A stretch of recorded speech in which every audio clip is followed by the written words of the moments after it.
한번 여러분 먼저 화면을 좀 하나 좀 보시죠.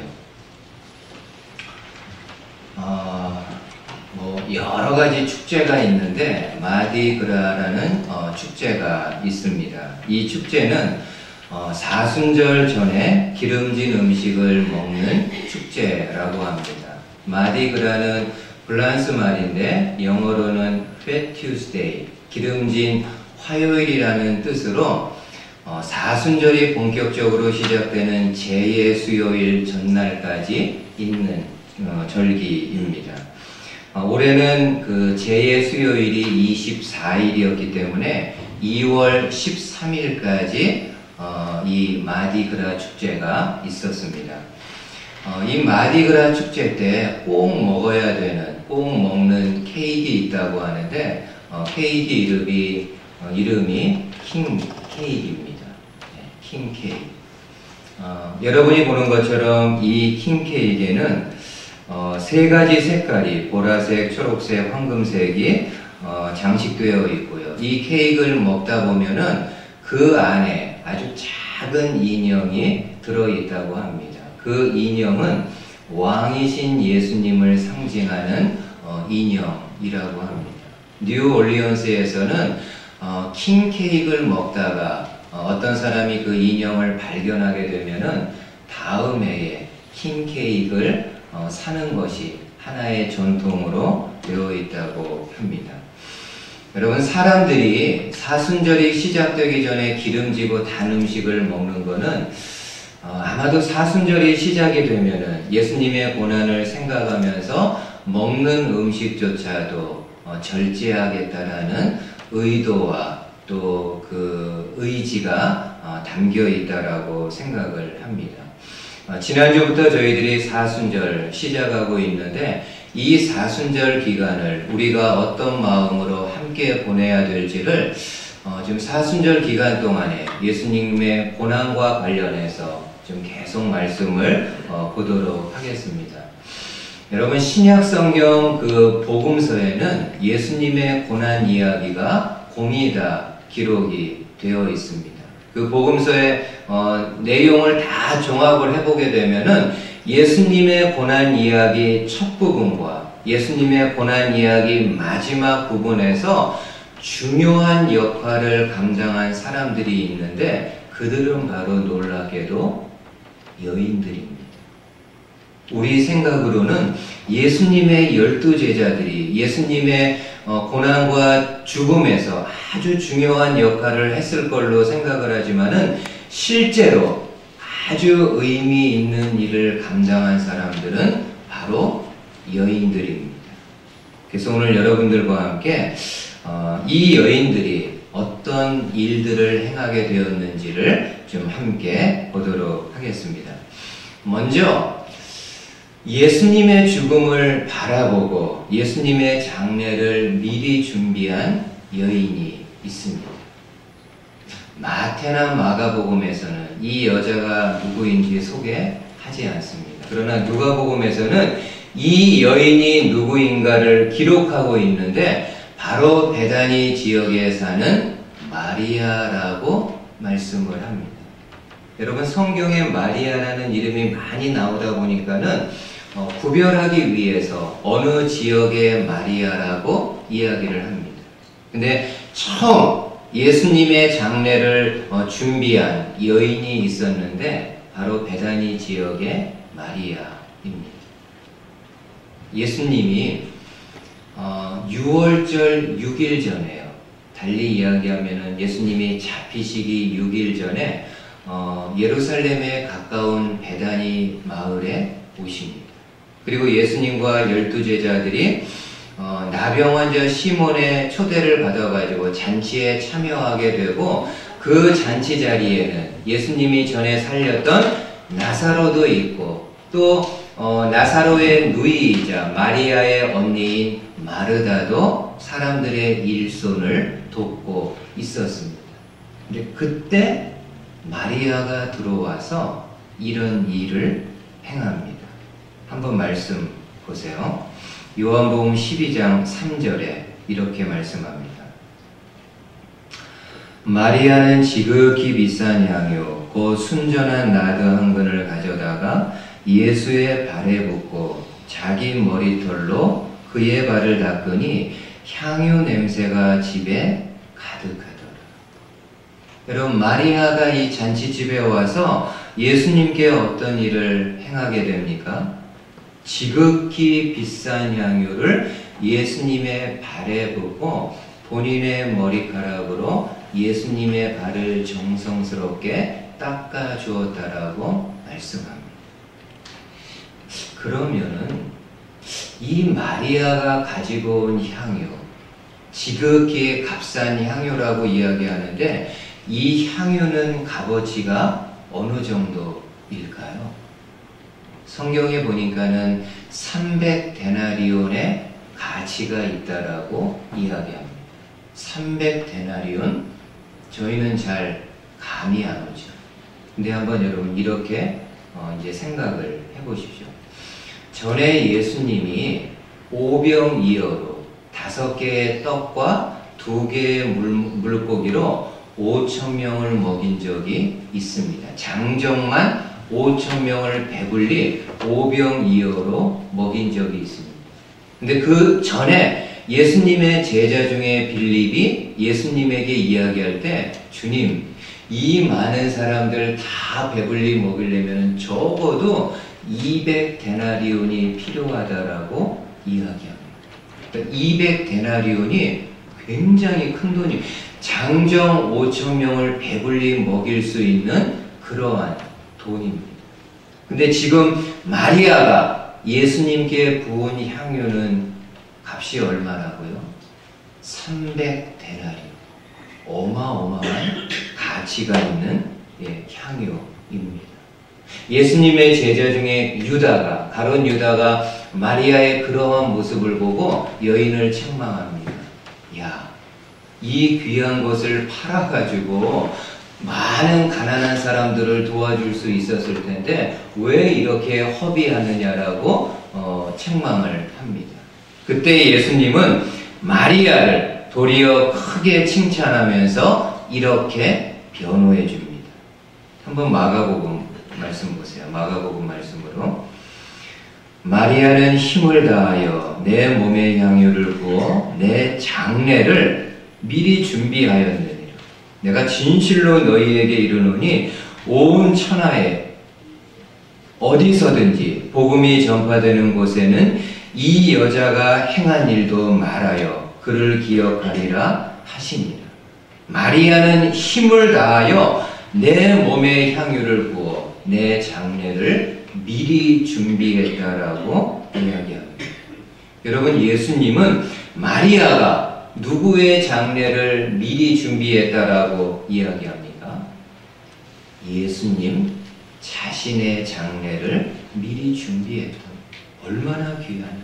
너희들 제자들은 나의 죽음에 대해서 전혀 생각하지 아니하고 있는 가운데 이 여인은 나의 죽음과 장례를 바라보면서 미리 이렇게 장례를 준비하여 주었으니 얼마나 이게 귀하냐.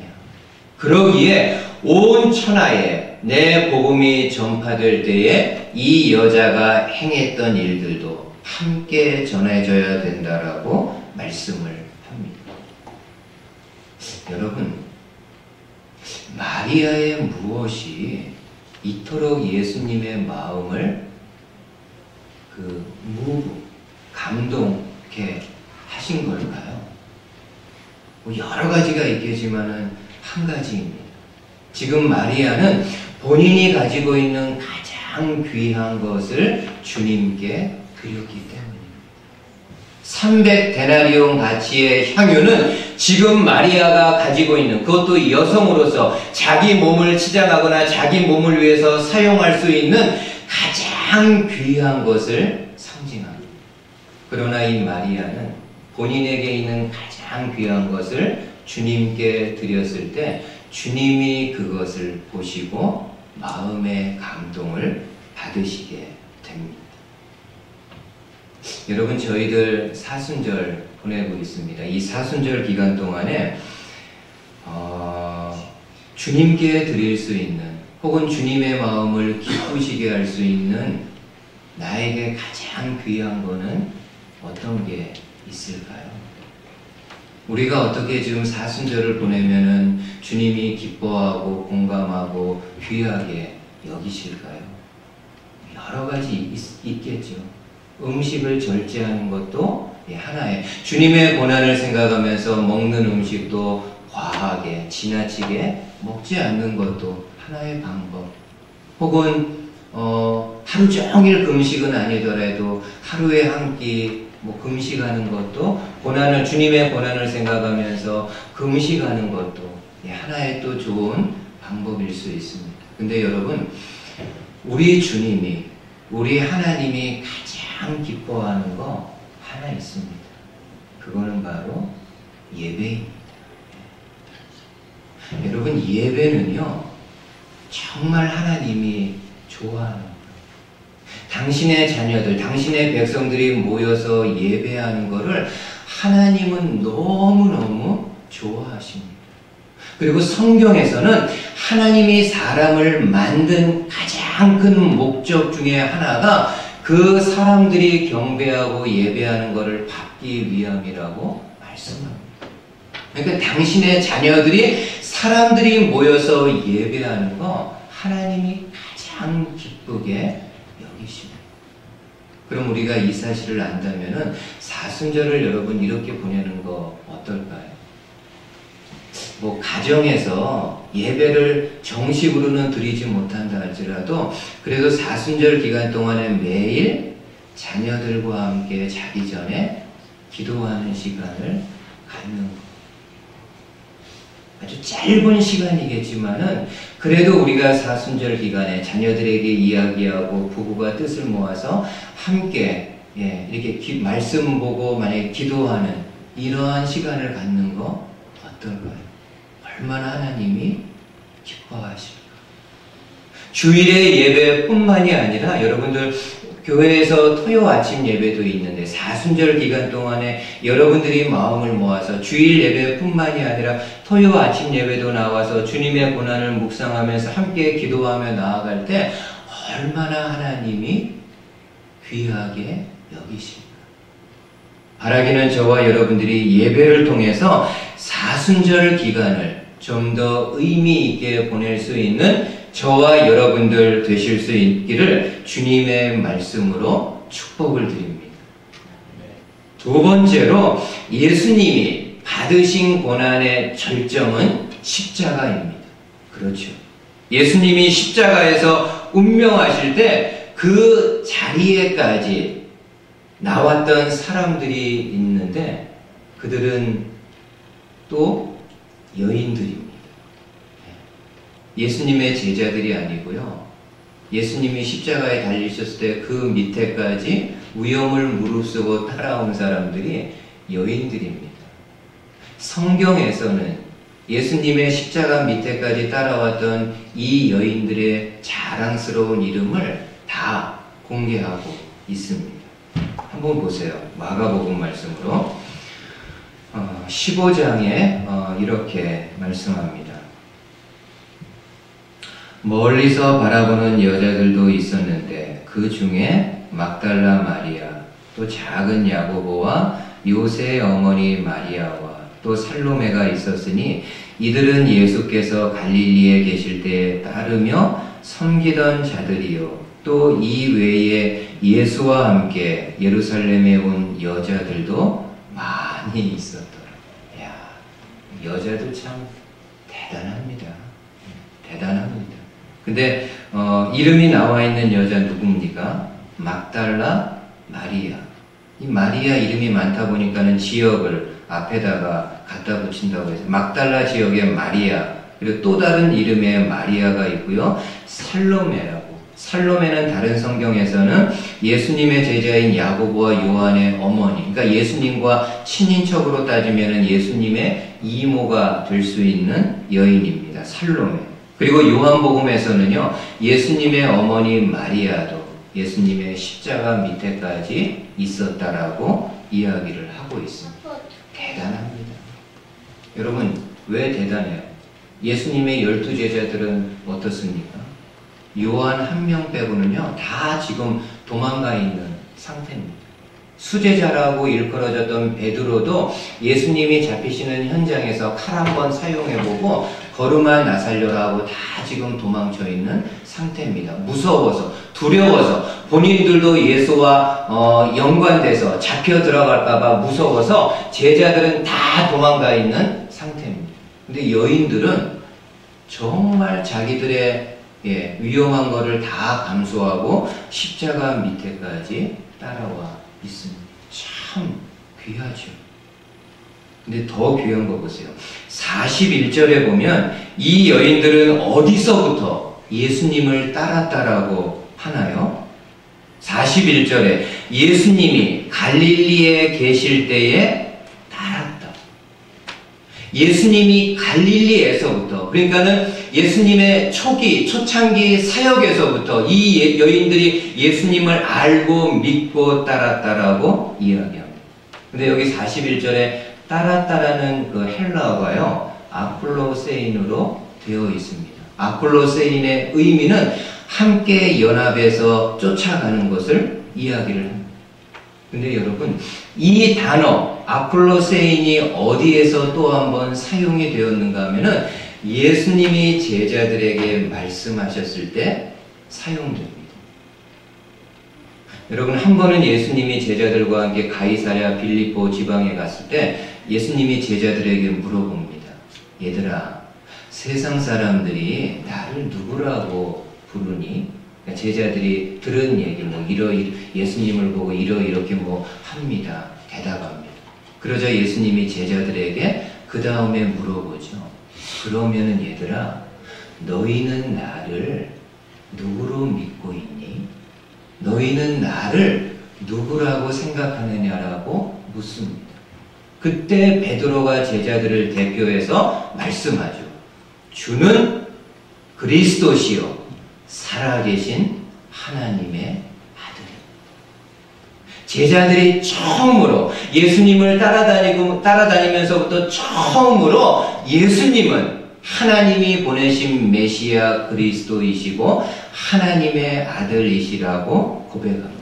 이에 예수님은 제자들에게 나를 따르고자 하는 참된 제자의 모습은 이렇다라고 말씀하세요. 이 말씀 마지막으로 한번 보세요. 마가복음에 이렇게 이야기합니다. 무리와 제자들을 불러 이르시되, 예수님이 이제 이야기하는 겁니다. 누구든지 나를 따라오려거든 자기를 부인하고 자기 십자가를 지고 나를 따를 것이니. 여러분, 예수님이 말씀하는 참된 제자는 누구라고요? 자기 십자가를 지고, 저마다에게 주어진 자기 십자가를 지고 끝까지 예수님을 따르는 사람이라고 이야기합니다. 근데 여기 예수님이 말씀한 따른다라는 단어 헬라어가 아폴로세인으로 되어 있습니다. 여인들이 예수님을 따른다고 할 때 사용되어진 단어가 뭐라고요? 아폴로세인입니다. 함께 주님과 마음을 연합해서 주님의 뒤를 따라가는 것. 그러니까는 이 순간은요, 예수님의 12 제자가 제가 볼 땐 참 제자가 아니고요, 이 여인들이 바로 참 제자입니다. 저마다에게 주어진 십자가. 그렇죠. 이 여인들이 잘못하면은 로마 당국이나 유대 지도자들로부터 찍혀가지고 그 사회에서 매장되거나 그 사회에서 왕따는 많은 불이익을 받을 수 있는데도 불구하고 저마다에게 있는 십자가를 지고 끝까지 주님의 십자가 밑에까지 왔던 여인. 이 여인들이 참 제자 아닌가요? 오늘 저와 여러분들에게도 주어진 십자가가 있어요. 아무도 십자가 없는 사람 없습니다. 물론 사람마다 십자가의 내용들이 다르겠죠. 병으로 인한 십자가, 자녀 때문에 생긴 십자가, 내가 하는 일로 인한 십자가, 혹은 물질로 인한 십자가, 혹은 사람들과의 관계에서 오는 십자가, 여러 십자가가 있습니다. 근데 때로 이러한 십자가들은 우리의 믿음을, 저와 여러분들을 믿음의 길에서 떠나게 할 수 있습니다. 그렇잖아요. 만사다 귀찮다.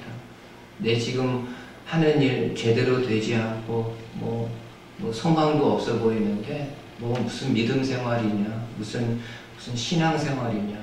우리에게 주어진 십자가로 인해서 자칫 잘못하면 실족해서 믿음의 길을 떠날 수도 있습니다.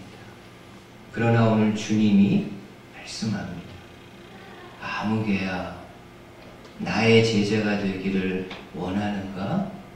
그러면 저마다에게 주어진 자기 십자가, 무겁고 귀찮고 나를 힘들게 하는 거지만은 그 십자가 들쳐매고 끝까지 내가 갔던 고난의 길을 따라가는 거다. 그게 바로 제자다. 바라기는 저와 여러분들이 사순절 기간 동안 내게 주어진 십자가는 어떤 것인가 한번 생각해보고, 또 나는 이 십자가 잘 짊어지고 걸어가고 있는지 돌아볼 수 있는 저와 여러분들 되실 수 있기를 주님의 말씀으로 축복을 드리겠습니다. 아멘. 같이 기도하겠습니다.